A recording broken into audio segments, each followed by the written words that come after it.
Tassemes Bothimam.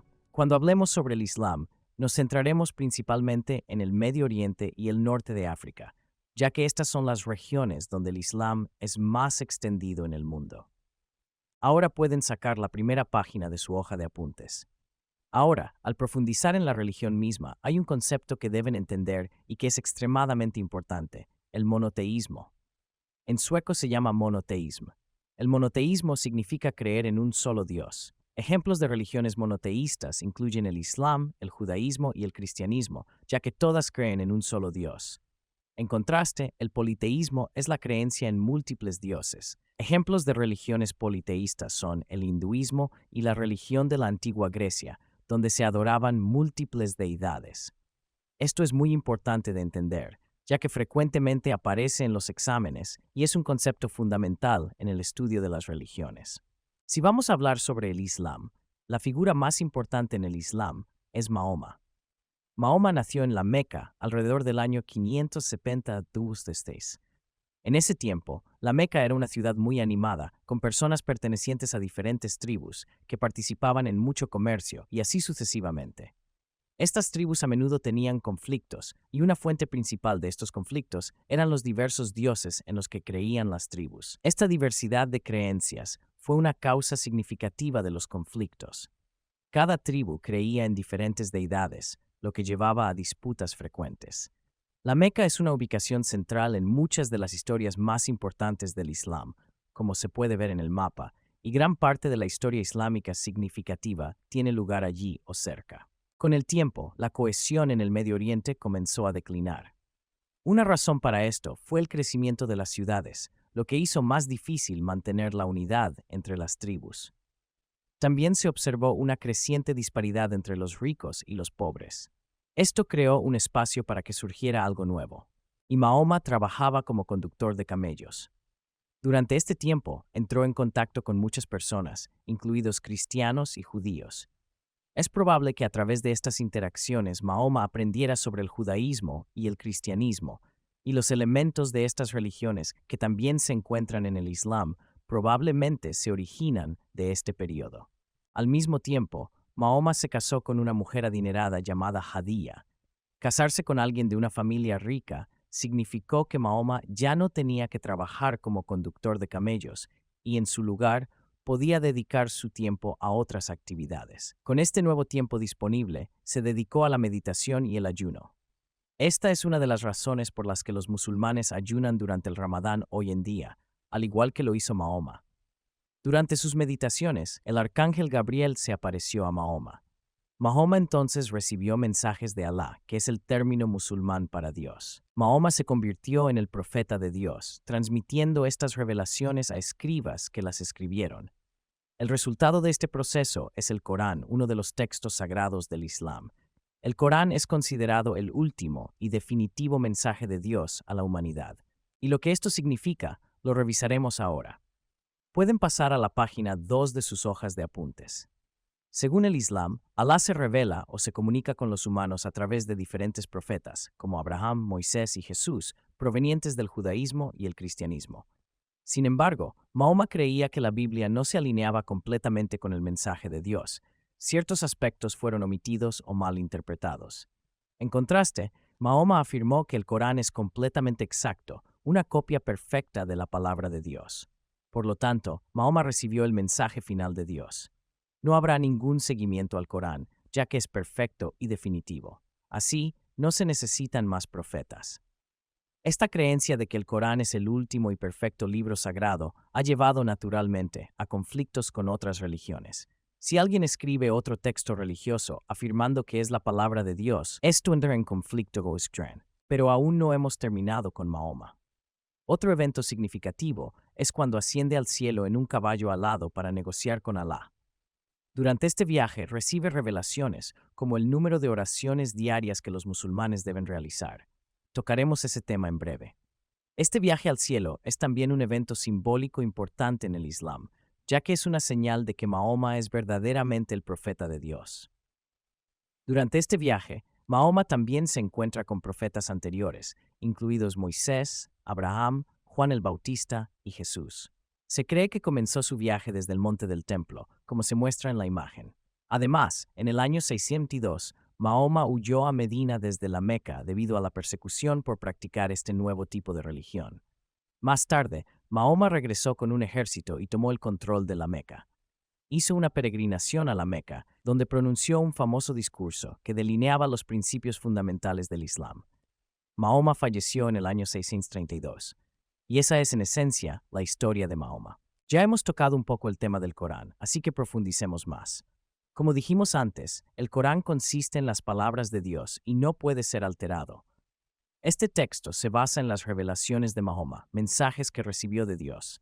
El Corán se completó en el siglo Suez. Existe cierto debate sobre qué partes del Corán se finalizaron durante la vida de Mahoma y cuáles se añadieron después. El Corán consta de 114 capítulos llamados suras. Es quizás el texto más importante y conocido en el Islam. Tenemos otro texto importante en los hadices. Mahoma es un modelo a seguir en el Islam y los hadices se centran significativamente en su vida. Si como musulmán no estás seguro de cómo actuar en una situación particular, puedes recurrir a un hadith para obtener orientación sobre cómo comportarte. Por ejemplo, si te preguntas si puedes comer gominolas, puedes consultar un hadith para encontrar orientación. Las gominolas a menudo contienen gelatina derivada de cerdos, y dado que un hadith establece que el consumo de cerdo está prohibido, sería incorrecto comer gominolas. Los hadices están llenos de citas de Mahoma y eventos de su vida, y se pueden consultar para obtener orientación. Si comparamos el Corán con la Biblia, las ideas centrales en el Corán son que Dios tiene todo el poder en el mundo. Sin embargo, Alá también es un Dios misericordioso y perdonador. La ambición es que Dios guíe a las personas y les ayude a evitar cometer errores. El Corán proporciona ejemplos de cómo tratar a otras personas e incluye reglas para el matrimonio, el divorcio, la ayuda a los pobres y así sucesivamente. Volveremos a estos temas en breve. En comparación con la Biblia, el Corán contiene muchas menos historias. En su lugar, se centra más en discusiones éticas sobre lo que está bien y lo que está mal, exhortaciones y oraciones. Ahora vamos a repasar algo que es muy importante en el Islam, a saber, los 5 pilares, los actos sagrados del Islam. Estos son la declaración de fe, la oración, la limosna, el ayuno y peregrinación. Pueden pasar a la página 3. El primer pilar es la declaración de fe, que es un resumen del Islam. Si tuvieras que resumir el Islam en una sola frase, sería la declaración de fe, que dice, no hay más Dios que Alá, y Mahoma es su profeta. Este es quizás el pilar más importante. A menudo es lo primero que un niño musulmán escucha al nacer y las últimas palabras que una persona escucha al final de su vida. Es común recitar la declaración de fe cuando alguien está a punto de morir. Analicemos esto brevemente. No hay más Dios que Alá, enfatiza el monoteísmo, indicando que solo hay un Dios, Alá. Y Mahoma es su profeta, destaca que las palabras y enseñanzas de Mahoma son fundamentales en el Islam. También tenemos la oración, que se realiza 5 veces al día. Los tiempos de oración se determinan según la estación y la ubicación geográfica, por lo que varían dependiendo de dónde se encuentre uno en el mundo. Por ejemplo, hay una oración al amanecer, otra al atardecer, y así sucesivamente. Idealmente, estas oraciones deben realizarse en momentos específicos cada día. En muchas comunidades musulmanas hay llamados a la oración desde los minaretes, como se muestra en la imagen, para notificar a las personas cuándo es el momento de rezar. Los musulmanes a menudo ajustan sus oraciones según su horario de trabajo. Si alguien tiene un trabajo donde no puede rezar en los momentos designados, puede rezar cuando le sea conveniente, como después del trabajo. Algunas personas incluso pueden realizar todas sus oraciones consecutivamente después de terminar su jornada laboral. En esencia, los musulmanes adaptan su horario de oración para que se ajuste a su rutina diaria. Sin embargo, puede ser un desafío seguir los horarios de oración si no hay un llamado a la oración. Por lo tanto, existen aplicaciones que te ayudan a monitorear los tiempos de oración. Lo que vemos en la imagen son los horarios para cada oración. Estas aplicaciones utilizan tu ubicación para determinar, por ejemplo, cuándo se pone el sol en tu lugar, para que puedas rezar en los momentos correctos con la ayuda de tu iPhone. Incluso puedes configurar una alarma para que te notifique cuándo es el momento de rezar. Estas aplicaciones a menudo incluyen una brújula porque al rezar debes orientarte hacia la Meca.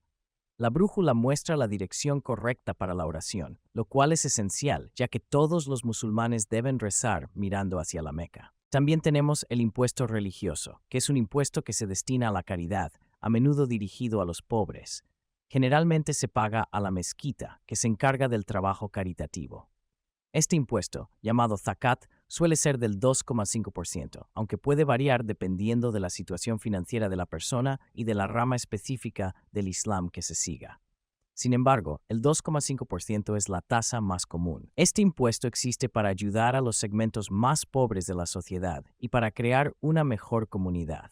También tenemos el ayuno, que se realiza durante el Ramadán.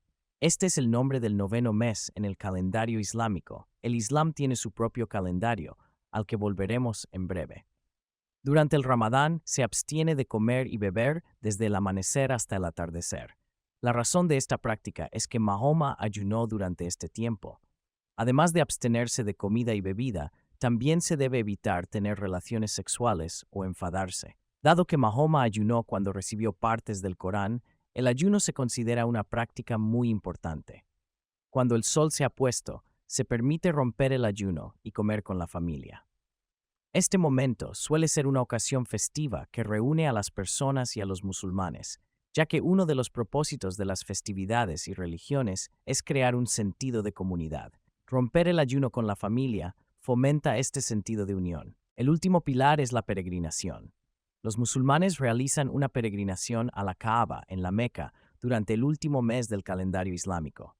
Si uno puede y tiene los medios, debe emprender esta peregrinación, ya que es uno de los 5 pilares del Islam. Dado el gran número de musulmanes en todo el mundo, puede volverse muy concurrido si todos intentan hacer la peregrinación en un solo mes. Por lo tanto, a veces se considera el menos crucial de los 5 pilares. Sin embargo, la intención es que todo musulmán realice la peregrinación al menos una vez en su vida. Si alguien no puede hacer la peregrinación, puede compensar donando a los pobres.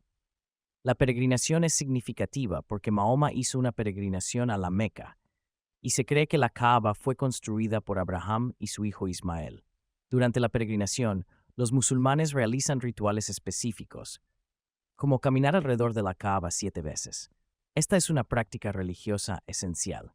Además, la dirección hacia la que los musulmanes se orientan durante la oración es hacia la Kaaba en la Meca. Ahora vamos a discutir las diferentes ramas del Islam. Después de la muerte de Mahoma, surgieron desacuerdos dentro del Islam sobre quién debería ser su sucesor.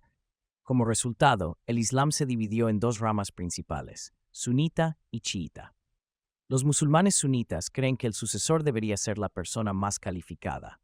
En esta rama se pone mayor énfasis en las acciones y tradiciones de Mahoma. La conducta personal de Mahoma se considera particularmente importante. Los sunitas también creen que cada persona debe conocer a Dios a través del Corán, que se considera la forma principal de servir a Dios. Por otro lado, los musulmanes chiitas creen que el sucesor debería ser un pariente de Mahoma. Esta rama pone un énfasis adicional en las leyes escritas del Islam. También creen que los ricos deberían pagar un impuesto especial. El concepto de jihad es central en el Islam chiita. Jihad significa lucha por Dios y puede tener diferentes interpretaciones.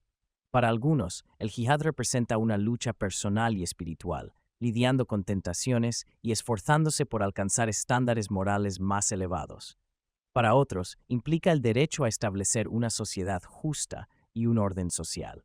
Además, algunos ven el jihad como una guerra defensiva, lo que significa que si la comunidad musulmana o un país musulmán es atacado, deben defenderse. El término jihad también ha sido mal interpretado y mal utilizado por grupos terroristas para justificar actos de terror.